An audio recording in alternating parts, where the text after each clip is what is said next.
taking the time. And good afternoon to all our viewers who are following us here. And let me first say that this book is on, which is your book about this century of populism. Yes. Special discount today. It's 20% off. So it's only 280 kroner. Okay. Books are a little more expensive in Denmark than in France, but we're very delighted. This is the first book of yours that was published in Danish. Yes, it's the first one. But I have been translated in Finnish and in Swedish, but for the first time in Danish. Yeah, but you have been very influential for us here in Information for the last 20 years. We've been reviewing all your new books. We've been following your studies on democracy, this whole series of books, and you've been very, very big inspiration and a very influential thinker for us here. So you haven't been translated directly, but we've circulated your thoughts. Okay. Excellent. My first question is, you've been part of the left for 50 years, and you've been part of the labor movement. You've been very close to leading politicians like Michel Rocard. Yes. You were part of La Deuxième Gauche, Yes. even part of defining it. And you've been doing think tanks and La République des Idées. You've been doing so many different things. And now when you look back 50 years, after more than 50 years, like you did in your wonderful memoir that came out last year, how do you think today is the best way for you as an intellectual to engage in society? But I could say I started as an activist. When I was a young man, I started as an officer in a trade union. But after some years, I had the impression that to be really effective and to have some influence in history, I had to get a better understanding of the history of the workers' movement, the history of the socialist movement, and also, as I was a writer on autogestion, that is self-management, also to have a view more effective on democracy itself. And I became an intellectual to be more effective in the field of action. But I thought it was just a work for 6 months and 1 year, but in fact, it took me 50 years, as far as I have not finished to write books on democracy and to write books mixing in some way political philosophy and history. Because I think that political philosophy has to come from the problem we meet in our actions. And it's not something only discussing great books and classics, but it has to start from what we see and what we live and the question we are facing. In that direction, I'm very close to the path of somebody in Germany and the US like Hannah Arendt. Yes. Or French philosophers like Claude Lefort. Yesterday it was Hannah Arendt Tag in Germany. And I was a speaker opening the Hannah Arendt Tag. And it was by chance somebody I've read a lot since the 70s. And I try in my modest role to do the same kind of job.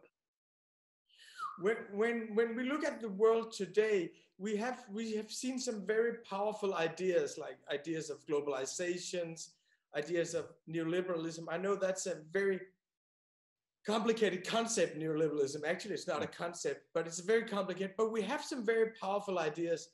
And I often ask myself, are these powerful because they are powerful ideas in themselves?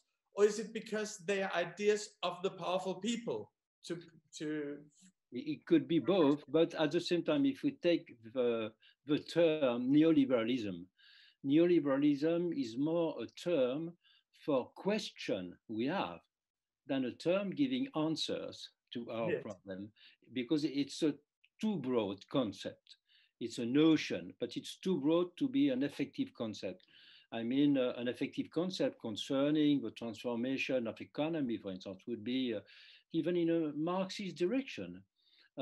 Discussing the transformation of the mode of production, the role of new companies like the GAFAs, the new mode of extracting the surplus value, when the term neoliberalism says too much and not enough at the same time.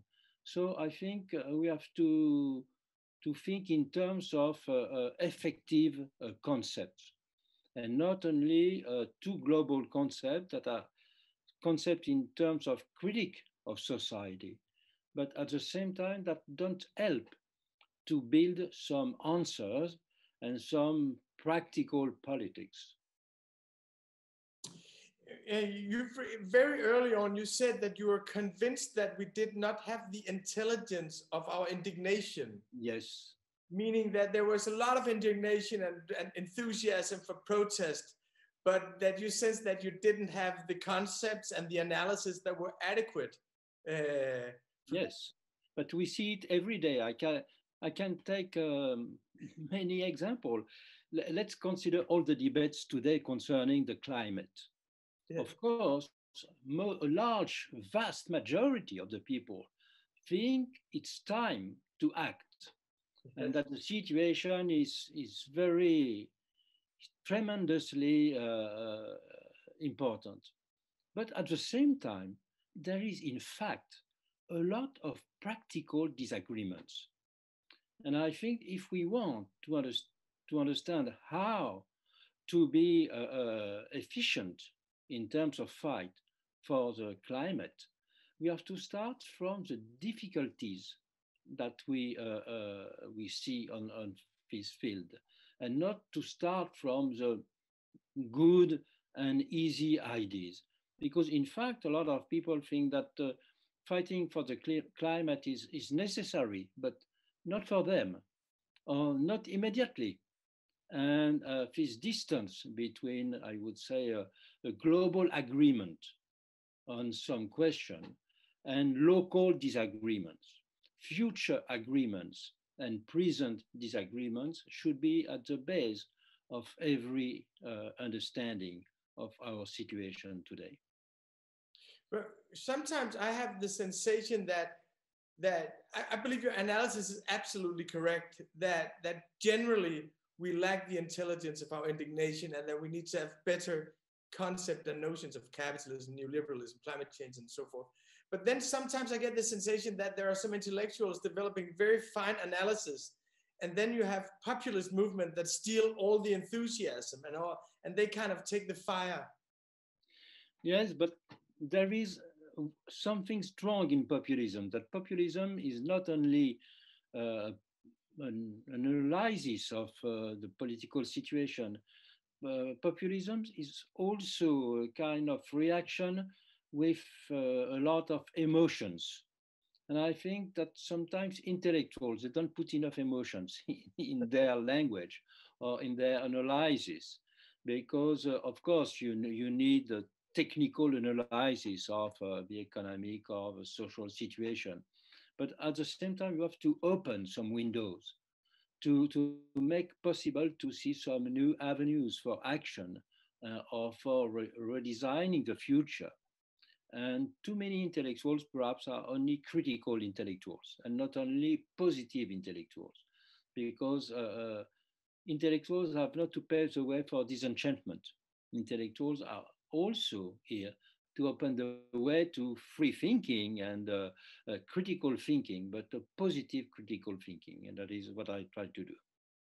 And I think that's where you've been very influential for us here, insisting that democracy is not just a set of institutions, but that yes. Democracy is a history of experimentation and yes. trying to realize the ideal in a lot of different ways, and that there are always opportunities that are not fulfilled within democracy. I think you've been very influential for us here in this sense of investigating democracy as a history. Yes, because we have to think what is a success and what is a failure. Because permanently something could be, some actions could be successful, but on many regards, many actions are failures. And we learn a lot from failures. And it's also my purpose as an historian, to understand failures, to understand why we didn't succeed at certain moment to make some changes. So it's an history based on an understanding of what has not been a success. And that, to a certain extent, is also a part of your approach in this book on populism, is seeing this as a phase of the history of democracy. Isn't that correct? Yes, sure. Populism raises a lot of good questions. Populism is also about democratic disenchantment. Populism comes from the fact that social justice is not properly designed in our countries. Populism comes from the fact that our democracy doesn't work very well, that representative system is not efficient enough, that the capacity of society to enter deliberation is not really good enough. And in this sense, we can't think of populism only in terms of criticizing populism. I should say that criticize of populism comes along the necessity to redefine democracy, to redefine institutions of social justice. Because if we claim the fact that populism is something illiberal, and it is in many regards, because populism is don't like the state of law. Populism doesn't like constitutional court. Populism doesn't like independent authorities. Populism doesn't like the court, generally speaking. But the reason is, as I say, well, it's because it's unelected institutions. There are non-elected powers. And we want real democracy, that is elections, electoral democracy. We want a majoritarian democracy. When most of our institutions that are protecting liberties today are non-majoritarian institutions. But we should explain why non-majoritarian institutions are not only liberal institutions to protect citizens, but they are also part of democracy. They are also representing by other means the people. The people is not only represented through elections, because elections, when you get 52% of the votes, you are very happy. So you represent a majority, and you need majority because unanimity is out of reach in most of the countries. So you need practical majority to decide and to govern. But you need also other institutions representing in different means the will of the people. The will of the people as the will of every citizen.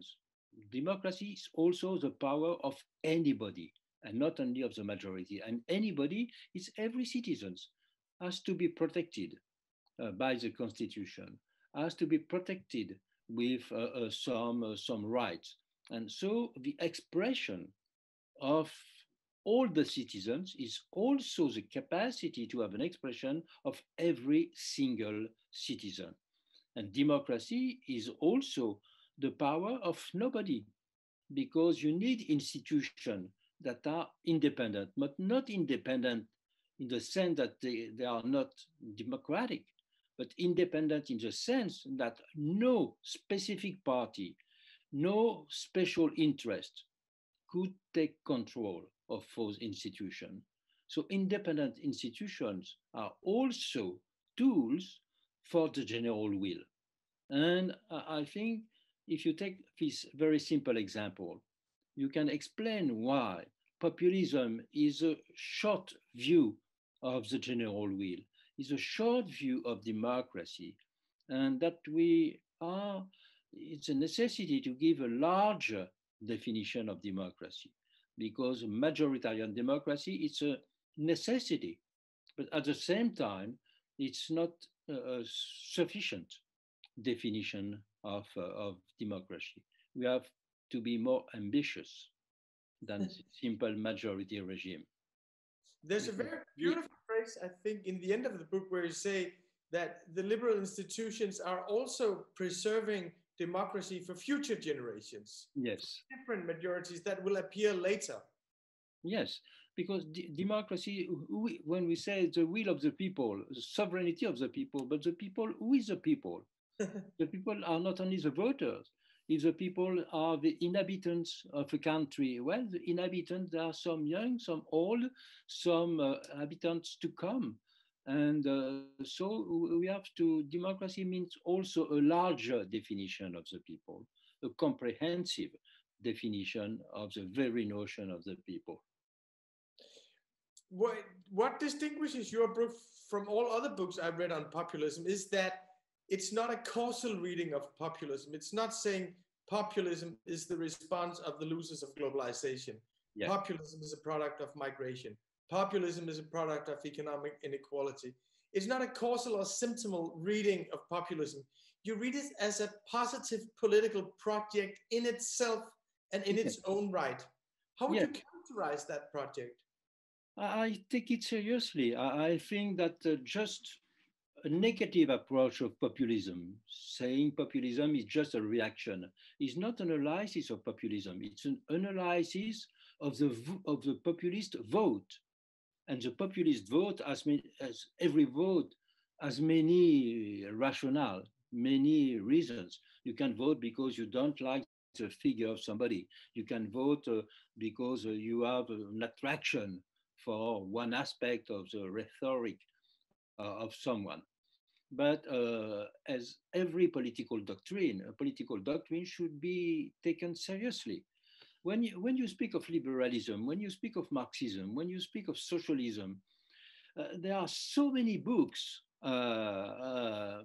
describing what it should be, what it could be, but there were very few books about populism. And in some way, I wish to write the theoretical book for the populists themselves, because they had no clear enough vision of what they are and what they should be. So I take them very seriously, but I discuss. I say, well, your vision of the economy, of the protectionism in economy, it's a strong point, but you can develop other vision.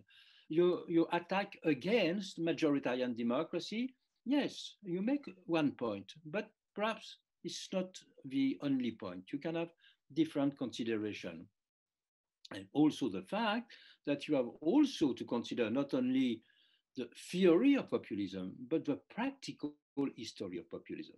Because if you consider populist movements, you can read the text and say, well, that is, from those texts, I can sketch a theory of populism.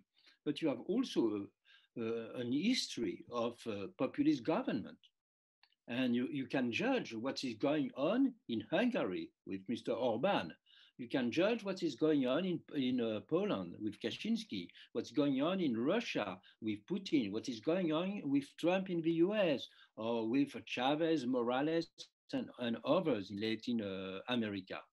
And from this point of view, you can see facts.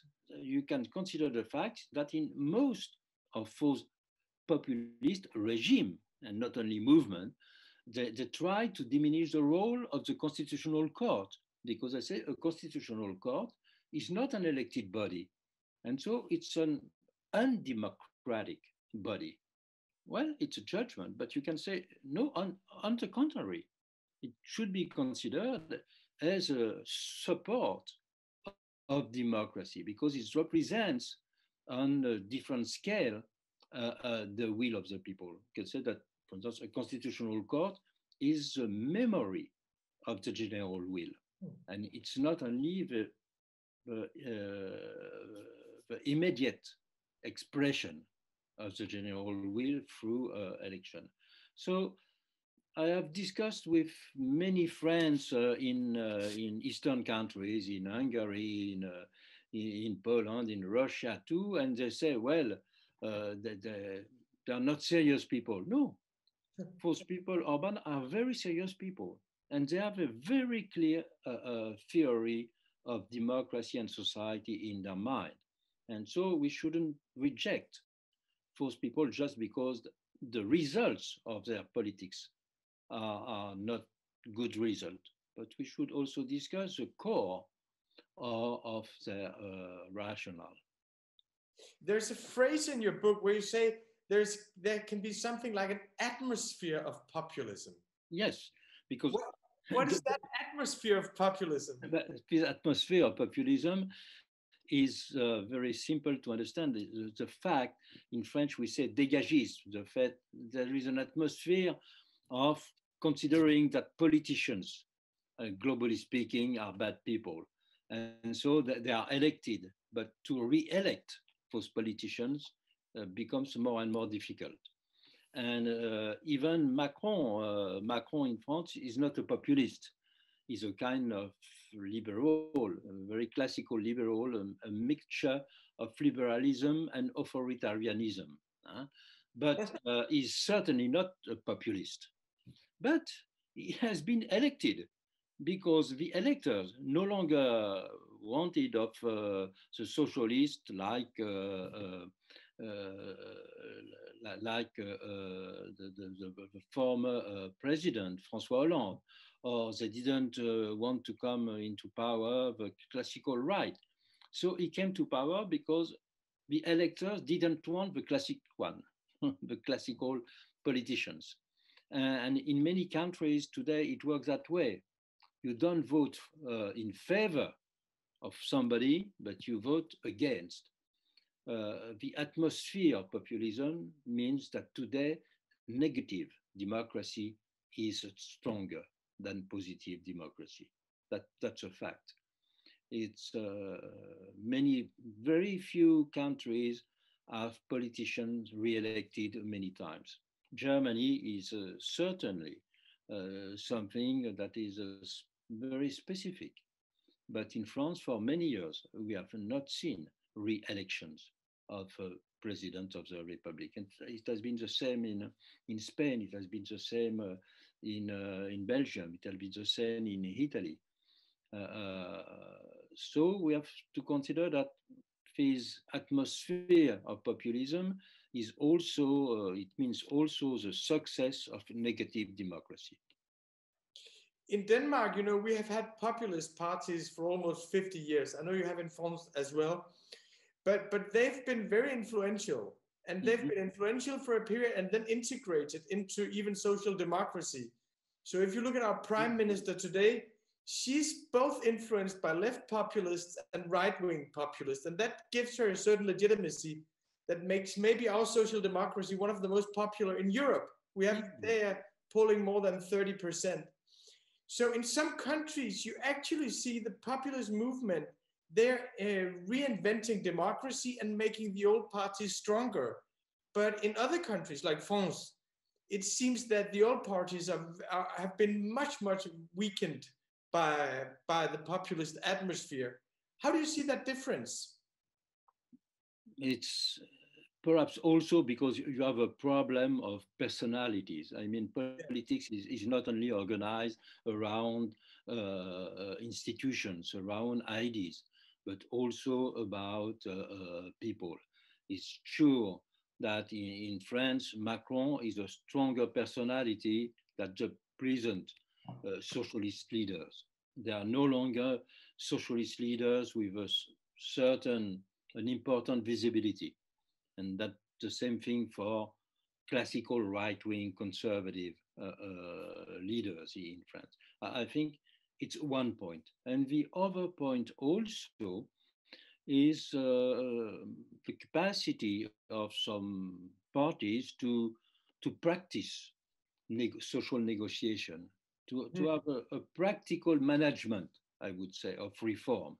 When in France, we speak all the time of reform, but nobody reforms nothing. And so it's pure discourse. And politics is more about discourse and about real transformations.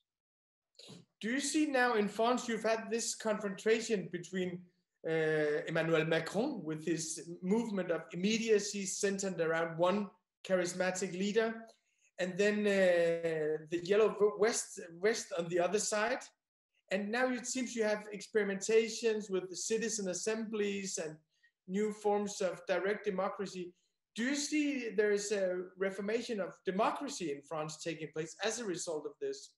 There are some new experiments. Yes. Recently, we had these experiments of an assembly of about 150 people, designed by lot to discuss the issues of climate. Everybody says that parliamentary democracy is not enough. So we have to experiment, to invent new formats, new forms of discussion and of deliberation. And those experiences of councils chosen by lot are an example of those experimentation. But it's only one aspect of the social, the democratic experimentation. I think we should experiment on a larger scale. But yes, they are everywhere, not only in France, but in many other countries. You have this kind of experiments. There's another obvious difference between the traditional parties and the populist parties. The traditional parties tend to be more democratic, based on representation and based on delegating power from some voters based on their job, their position on the workplace. And then you have the new populist parties that are more like dynamic movement based on ideas and ideals, and there's a certain immediacy characterizing. Do you see the populist parties reforming the political parties in general? So now the old parties will start to look like them. But I think one strength of the populist parties is that their immediacy is linked, is related to the image of the leader. Because yes, when you have representative, when you have an assembly, when you have a representative assembly, it's a large assembly, but it seems far from you. When the leader is a physical person, you can see every day on your TV screen is something, there is a sensitive relation between the people and one leader. When there are no sensitive relation between people and one large assembly. So paradoxically, the power of one person gives the image of more immediacy. And that is, it's also a danger, of course, to have only one people, because for populist movement, they are not internal democracy. Classical political parties, they have members, they have committees, they have congresses, they have meetings, and there is a whole group, a huge number of people discussing. It could be a very slow internal democracy. It could be sometimes even a fake democracy. But anyway, between members and the parliamentary group, the executive committee, there is some kind of interaction, but it's a slow interaction. It's a complicated interaction. When the interaction between, globally speaking, the people and the leader, it's a clear interaction. It's immediate interaction. So I think democracy should also be considered in terms of functionalities. And one of the functionality of democracy is making visible the choice of citizens, making sensible their relation to politics. But the only possibility is not only this kind of silent people facing one leader speaking all the time. You know, the definition of populist leader was also the case of socialist leader in communist countries. The good image is 1,000 or even millions of people listening, people like Castro speaking during 8 hours. So that is a kind of special interaction, let's say. Yes. It's the silence of many for the words of one single person. I think democracy has also to work to make possible to give a word in some way to much more people, to give a voice. No, we say democracy is at the same time the voice of the people and the eye of the people. The voice of the people is not only your bulletin when you vote. The voice of the people is not only your voice when you are in the street demonstrating. The voice of the people should be also much more diverse, and inventing new forms of the voice of the people is certainly one of the main tasks of democracy today, and also giving a special place for the eye of the people. You know, it's Jeremy Bentham. Yes.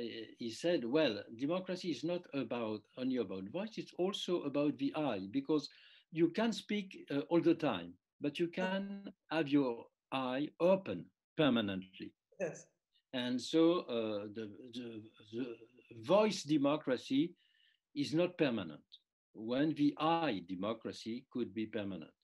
You know, it's the symbol of the eye was central in the French Revolution. Many newspapers are at the eye of the people in the front page of the newspaper. And today we could rebuild democracy from the point of view of those two functions, I could say, the biological function of the voice and the function of the eye, but also making more complex the eyes of the people, and making more complex the voice of the people too. It seems to me there's a history that you've been writing very eloquently, that the power has shifted from the legislative assemblies to the executive power in democracy, that you have legitimacy in parliament, but you have real political impact in government. And it seems to me a big question that you've also been elaborating on, how to democratize the executive branch, because we have so much legitimacy in parliament, but it seems drained of power. And maybe this notion of the eye, the accountability of the executive power, this, we are watching you, we are holding you accountable through revelation and through scandal. Is that the eye? Is that a way of making more democratic and more legitimate the executive power? Yes, to make more democratic executive power is not electing the government every month. Yeah. You could say, well, we have to a permanent election. No, it's making the action of government more responsive, transparent.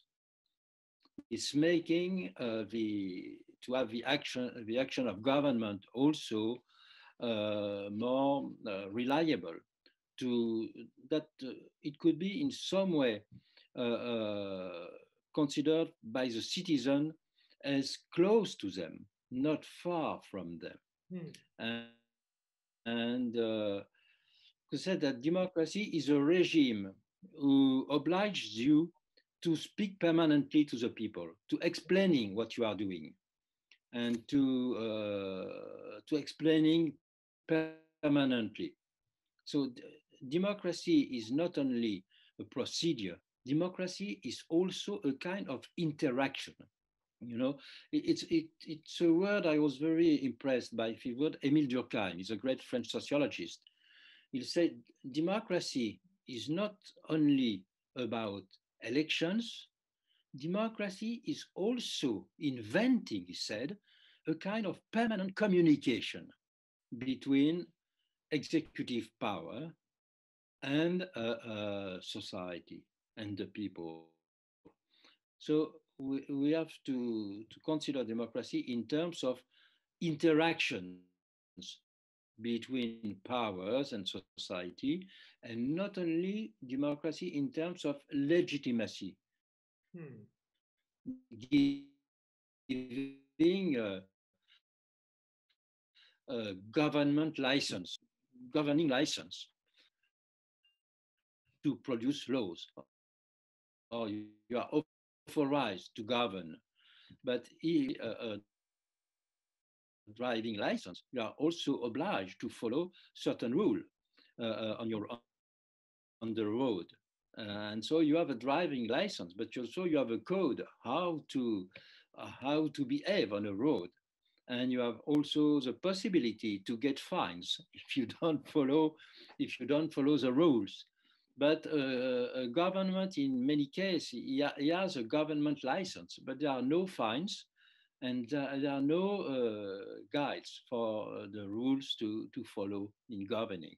So I think democracy is also about inventing the equivalent of fines compared to driving a license, and also to invent the guidebook for driving. That's a beautiful metaphor for engaging in another way. To return to populism, a lot of people have been claiming now that COVID-19 has exposed the weaknesses of populism. That that Donald Trump and Boris Johnson, their incompetence have been displayed by COVID-19. I know there are other leaders like Orban who really seized the moment. But how do you see this relation between the pandemic and populism? But it's at the same time something that is making possible the development of populist regime, but that also is a danger for populist regime. We see that with the COVID, a lot of government could say, well, the COVID has been invented by others. It's not something very serious. So all the theories concerning COVID, many of the theories concerning the COVID are theories of the invisible enemy, are theories of the deep government, and so on. So it fuels I could say the populist feelings. But on the other hand, COVID means a certain number of people in the hospitals. It means a certain number of dead people. So at the same time, you can fuel this imaginary vision of politics. But at the same time, you have a real judgment, because the judgment is immediate, the number of dead people. So Trump, in some way, says there are no dead people. And yes, but will it work for a long time? It's also an element of appreciation of the state of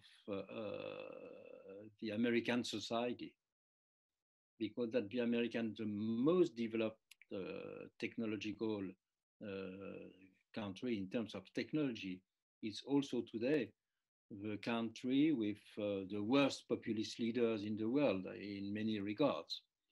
And so it makes very clear that democracy is something complicated. That we have to make democracy a subject of a permanent definition, because at the end, the populist leaders, they finish to say that between reality, you have two visions of reality. There is the fake reality of their enemy and the real reality they defend.